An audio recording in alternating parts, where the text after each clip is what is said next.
Hey, good morning, everybody. My name is Andrew Alvarez, and I'm the Latino conservative. So, today's topics butt swabs. That's right. When's the last time you got a COVID 19 test? I've had one. They stuck a big Q tip up my nose. But now, China has butt swabs happening. But before we get into all that, just a quick apology. I had a little equipment malfunction, so all I have is this little lapel mic, so sound quality wise, if it's not the best, I do apologize, but I'll do the best I can. And also, while we're talking about this, while I took a little break, go smash that like, subscribe button, sign up for alerts. Let me know what you think about the content I put out. If you want to listen to this and you're on the go, you don't have time to watch it, go find me on Apple Podcasts, Google, Spotify. I'm on Anchor as well. Find anywhere there, and you'll find me there. I'm also on Rumble. The links are going to be in the description where you can find me anywhere you want to. Anywhere that I am, you can find me and listen to me. Or look at this mug. Either way, so China rolls out anal swab coronavirus test, saying it's more accurate than the throat method. Who's signing up for that one? I'm not. So the theory behind it is there is mucus in your anus. That sounds so funny. I'm sorry. But you do have mucus down there. And what they're saying is that after the virus has left the respiratory system, it can still be in your digestive tract. So what kind of infection is this? Is this a respiratory disease or digestive tract disease? Last I heard, the two weren't connected. I don't think. I don't think the lungs are connected to the stomach. I mean, I guess I could see if you cough up some phlegm and then swallow it back in, it could go in. But wouldn't the acid in your stomach eat it away? I don't know. I'm not the I'm not the health expert on that, so I don't know. Maybe it's just once the virus is in you, it's all in you. I don't know. But after months long lockdown, entire city populations herded through the streets for mandatory testing. The people of China could be forgiven for thinking they had seen it all during the pandemic. Even the Chinese people don't like this. Even the doctors, but they can't speak out against it. What they're saying is everyone involved will be so embarrassed. That was just one person, one anonymous person that said that in Weibo, on Weibo. Weibo is the Chinese social media platform, the one that they're allowed to have. But he did it kind of anonymously. 80% of respondents say that they could not accept the invasive method. Even Chinese doctors who support the new trend said that the method's inconvenience meant it made sense for them to use it only for select groups, such as quarantine in centers.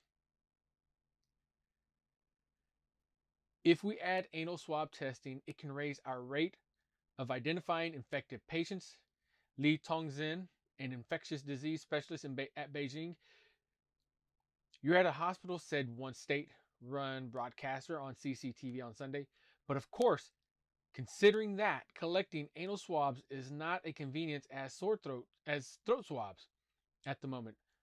Only key groups such as those in quarantine receive both. So China is boasting the lowest or one of the lowest COVID-19 rates. They're faking their numbers. Everybody knows that. This is the same country that was welding people shut in their houses and in their apartments. They still got it. They still got this. It's the same country that to go into certain areas, you would have to scan a QR code with your phone that was flown by a drone before you could proceed. That same country. You know, the Communist Chinese Party? This whole China virus. Oh, wait. Am I allowed to say China virus? But this whole China virus has just been underreported and data falsified in China. But it's so low, the rates are so low that they got to start swabbing your butts. Can you imagine if they made that mandatory over here? What kind of reactions we would get? I'm not taking it. I'm sorry. If they say I have to take that, let me go quarantine myself for 2 weeks. I'll be all right. I'll make sure that I notify the people that I need to know that I might have been exposed. I might have it, but I'm not getting that test. I am sorry. Stick it up my nose, all you want. Stick it in my back of my throat, all you want. That sounded bad, but do the throat swab, do the nasal swab, whatever you got to do, but don't touch that. No, no, no, no, no, no. The China virus. So on that China virus, are we allowed to say that or are we not? I know Joe Biden instructed his staff to not use that term, but there is the First Amendment protection rights saying Congress shall not make laws to prohibit free speech. Not verbatim, but that's what it means. Now, I know the president isn't technically Congress, but he still has to follow the same rules. My fear is that will try to trickle down legally, and I could see people already going in and filing lawsuits against him. He's already being sued as it is. In fact, he is being sued right now because of a ban that he put on oil and gas leasing on U.S. lands. That is being challenged in courts right now. As reported by Newsmax, the Biden administration's moratorium of oil and gas leasing on federal public lands faced an immediate legal attack from an energy industry group, Western Energy Alliance, which says it represents 200 oil and natural gas companies, said that the administration's suspension of leases is unsupported and unnecessary and an overreach by the U.S. Bureau of Management, according to a petition filed Wednesday in a Wyoming federal court. It also says, and I'm reading this straight from Newsmax, presidents don't have the authority to ban leasing on public lands. Western Energy Alliance President Kathleen Skabma said in a statement, drying up new leasing puts future development as well as existing projects as risk. She said, adding that the move will cost tens of thousands and perhaps millions of jobs. So not only did he put a ban and halted the Keystone Pipeline, which immediately ended 11,000 U.S. jobs and put at risk a relationship with our neighbor to the north, Canada. He's ending oil field jobs. And oil field jobs aren't just the guys working in the oil fields. So let's break it down. Well, one, Western Energy Alliance is also a company that went against Barack Obama and won. Oil field has a lot of money, and they're not afraid to use it in a case like this. If it's going to ensure that they keep their jobs and keep making money, they're not afraid to spend a little money, and I wouldn't be either. But, back over 4 years ago, when the gas prices were at $4 and $5 per gallon here in Texas, we were getting oil from overseas. Iraq, Iran, Saudi Arabia, we were shipping it in. We were one of the biggest oil importers in the world, if not the biggest oil importer in the world. President Trump made it possible for oil to be drilled here in the United States and kept in the United States. And having done that, we went from being one of the biggest importers to one of the biggest exporters. Our gas prices went to around the $1 to $2 mark per gallon, except in California, where there's always going to be more expensive, but it was $4 then. Do you remember what it was back in Barack Obama days? Yeah, it was way higher. But either way, this oil that we have here in Texas needs to be drilled. To drill that oil, we need roughnecks, drill hands, we need drillers, rig managers, and a whole slew of other corporate people, however many, not to mention the frackers, not to mention the cement team that puts the well cap on the wells, not to mention the geologists, all of these other people. It's more than just the oil rig workers. There's all of these other guys out there too. But there's also the team that services them. For example, Phoenix Janitorial up in the Midland area. They do a phenomenal job. They go in and they make sure the places of business for these oil field companies, the residents for these oil field companies, and anywhere that these oil field companies are, they make sure that they're clean. They clean it up. And it's not just, clean, sweep and pick up trash. No, they do a deep clean. Sometimes they have to do a chemical clean. They do that. If these oil field jobs go away, that business shuts down. Not only that, what about the catering companies that provide food for these rig workers? Big Spring, Texas, an entire town that is centered on oil field work. Everybody there that works there is dependent on that oil field work. So if this oil field work just goes away, restaurants will close, stores will close, the city might go away, might close down. What happened to it might be the same thing that happened to Cheapside, Texas, which is now a ghost town because the oil fields shut down in that area. Do we want that? Is that how Joe Biden is trying to make sure that we stay locked down by cutting out millions of jobs and closing down whole cities? Y'all voted for him, not me. Great. 7 o'clock in the morning, they decided to fire up the lawnmowers. Either way, we'll keep going. Mind you, in case you didn't know, I don't do this in a professional studio. I travel the country for a living, and wherever I am that week is where I'm going to be recording. I don't have a high-end soundproof studio, so whatever ambient noises happen, they happen, and I do apologize about that. So, let's move on a little bit. But before we move on, I want to give out a shout out to a referral that I have. This isn't a sponsored post. This is a referral. Kind of helps me out a little bit. For example, this mic, this little lapel mic I have is because my interface, which is a device that hooks my microphone up to my phone, my real microphone, my real condenser microphone hooks up to my phone and to my PC so I can get a good quality sound. To have a good mic. That interface fritzed out on me. So I've got to get it repaired or replaced, one of the two. One way that y'all can help me recoup those costs so I can keep doing this and put out a good product is by downloading the Cash App if you don't have it already. It's totally free. It doesn't cost you anything. What I use Cash App for is for a few things. I use it mainly for helping friends and family out if they need help or they can help me out. You can manage your money with this. There's direct deposits. There are debit cards that you have with this app. Thirdly, you can trade stocks. Now I know the stock market is going crazy right now with the AMC and with the Gamestop. I know they're going crazy, but still, stocks are out there. Stocks are constantly being traded. You can get into the stock game with as little as $5.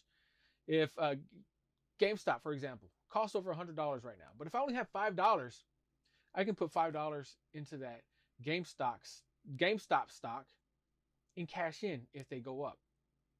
It's totally free. To get the Cash App for free, if you don't have it already, go to www.thelatinoconservative.com/Cash App and use my referral link down there. If you already have Cash App and you want to hook me up, I've also got a link on that same tab that you can click on it and you can donate to me if you would like, or my Cash App sign is $Latino Conservative. So again, www.cashapp.com. Go download the app if you don't have it already and start managing your money, and you control your money. Okay, so back to our episode here. But Democrats on the Senate Judiciary Committee are refusing to hold hearings on Alejandro Mayorkas, who is President Joe Biden's nominee to helm the Department of Homeland Security. On Tuesday, Senator John Cornyn from Texas, go Texas, and several top Republicans sent a letter to the committee's incoming chairman, Major Whip Dick Durbin. Sorry, I just totally went fifth grader there. Arguing the panel should handle its own hearings on Mayorkas' qualifications.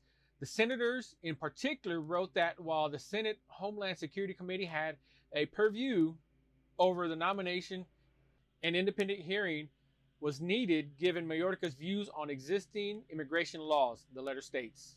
They also state that they're not trying to impede the timing of this. They're just trying to make sure that that he is the right person. The Democrats fired back with, he's an outstanding nominee to be the Secretary of Homeland Security. Durbin said from the floor of the United States Senate on Tuesday, while urging a swift confirmation. His experience, qualifications, expertise, and integrity will serve America well at a time when we desperately need him. So here's the Democrats are showing their exact modus operandi, if that's the right word, the way they operate. They're showing that. So they're doing the same thing that they did with this impeachment trial. They didn't do anything. They didn't have a hearing. They didn't investigate. They just want to throw it out there. It's a power grab. He very well may be a great person for the job, but there is real concern as to if he is actually a good person for the job. His views on certain things, which I haven't looked at totally, but according to the letter, said that his views are kind of questionable, which they may be. I'm not at liberty. I don't know. I don't know. I couldn't say for sure. I haven't really looked at him. I didn't know who the guy was until his name just came up here recently when Joe Biden nominated him. But if there is a legitimate concern, due process, right? We need to figure it out. Figure out if the concern is legitimate. And if it is legitimate, they don't vote for him. But if it isn't legitimate, if they find out that he's the right guy, guess what? They can confirm him. That's the process. It seems like the Democrats don't like to follow the process at all. They like to make up their own stories, and they like to make up their own processes and make up steps as they go along. Look at Ralph Nader. During the first impeachment trial of Donald Trump, he basically made more than one mentions of it's his way. He's going to do it the way he wants to do it. The process for the Democrats is so phenomenal, so non-existent, that one of the managers for the current impeachment trial is none other than Eric Sewell, who, literally was in bed with a Chinese spy, the honeypot spy. Go figure. But it's the Democrat way, not the Democratic. That's a big difference. So let's talk a little bit more about CashApp. I like the app. I use it, and I will continue to use it. I just found out today. I was listening to a podcast by Joe Rogan. It had Joe Rogan, Tim Pool, and Jack Dorsey in it. They were talking. Square Inc. owns CashApp. And I could see that. They've got a good way to transfer money back and forth. They make it real convenient. But Jack Dorsey is the CEO of CashApp. This is what happened to me today. I tried to get in on the hype, on the AMC hype. I wanted to buy some stock. It was like at 6:49. In fact, it was exactly at 6:49 my time whenever I bought the stock. It said scheduled. And right after that, I was like, hey, you know what? I want to buy more. So I bought another group of stock. That second one went through and it said, nope. But it went out of my bank. So I'm like trying to figure out, both of those charges actually got debited from my bank. The second lump of money that I put into AMC, it went into my little Cash App account. You've got a certain amount that you have in there. So I bought another stock. American Airlines. I saw that they're trending up. But as it is right now, I still don't have the stock. I still don't have AMC.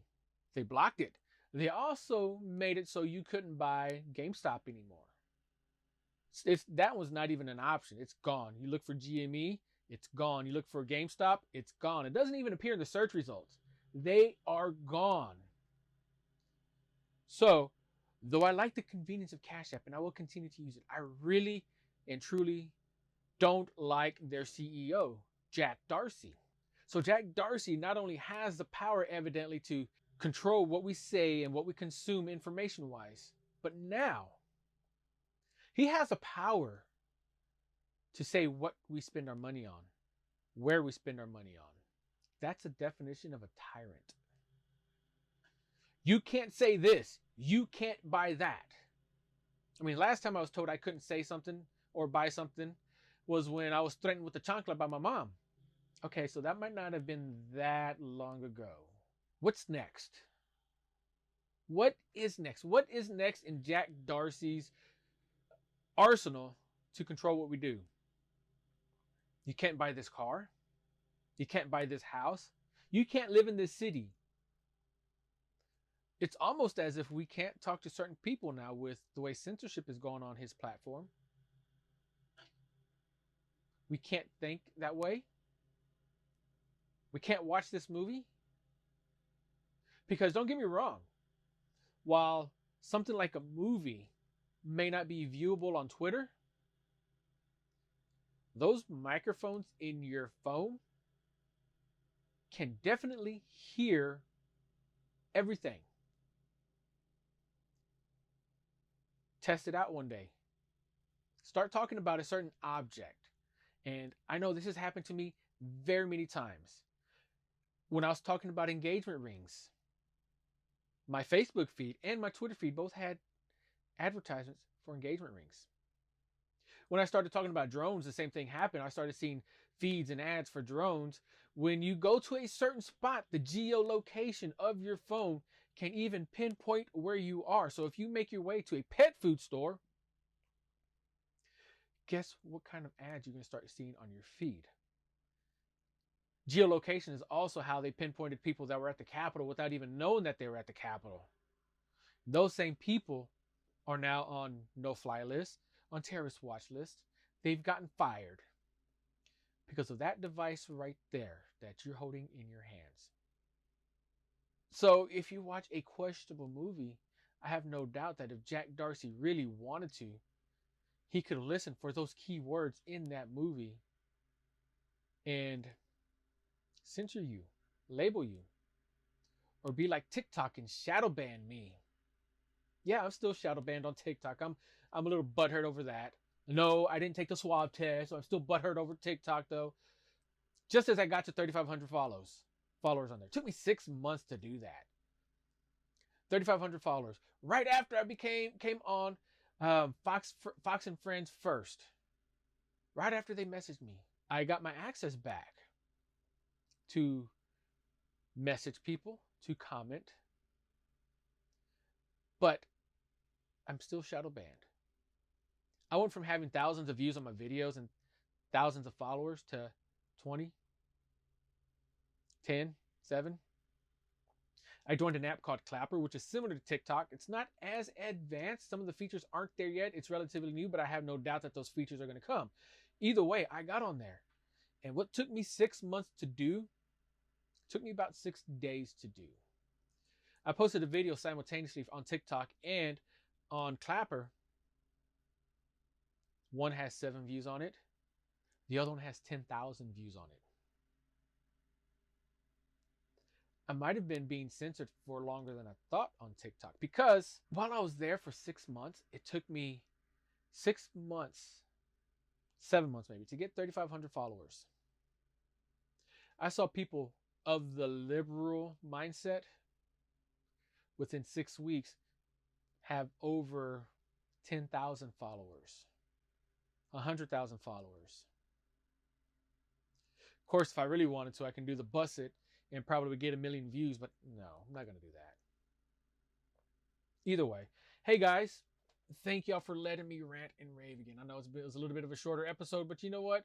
It's a great day anyway. Don't forget, like, share, subscribe to sign up for alerts. If you're watching this on YouTube, go check it out on Rumble maybe if you want to. Or if you're on Rumble, go subscribe to my YouTube channel. I'm trying to get to 1,000 subscribers on my YouTube. It's a milestone for me. Doesn't mean I'm monetized yet, but I'm trying to get to that point. Also, I'm open for sponsors. I am open for other episodes, other guests. I'm open to be on your podcast too. Let me know. I am there for you. Also, if you want to be a voice, but for some reason you can't, whether it's you don't know how to, or you're just afraid that you might lose your job, or something that has to that extent, because we conservatives are persecuted. But if there's something that you want me to say, email me, Andrew at thelatinoconservative.com. Again, that's Andrew at thelatinoconservative.com. I'm not going to put that in the description or anything because I don't want any web crawlers to crawl that email address and then spam me. But email me there. I will be your voice. Thanks again, guys. My name is Andrew Alvarez, and I'm the Latino Conservative.